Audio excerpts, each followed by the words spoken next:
Silang pumayong timo. Ngayon ay lumalaban. Ang tao, ang bayan. Para sa atong kamo, mga pang-workers, ngayon na itong disasta at maglumang balisa.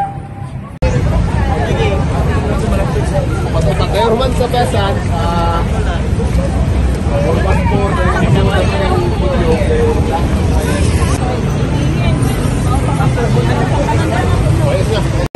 sa diwa nato ang giingon ni Jose Rizal baka sa una nga among kabataan ang pag-asa ng bayan. Karon mga kabataan unan dili na ta sa itong mga cellphone, mag-TikTok, magtuwag Roblox. Magawas sa diri sa kuan, diri sa kalsada dito mismo magmatsa ta kay dagan na kayo kuan pagpahimulos ang gobyerno nato diri. Dili na ta pwede magpiyong sa tong mata ug maghuwat pa until 2028 aron makabutar ug para magbawi kuno hayta sa unsay kuan nato kay unsa ba kag may tabo nga dagan pag mga typhoon Dino may tabo lain pag mga typhoon dia mga flood control project nga piki mas dagan pag mga matay kung maghuwat tag dugay.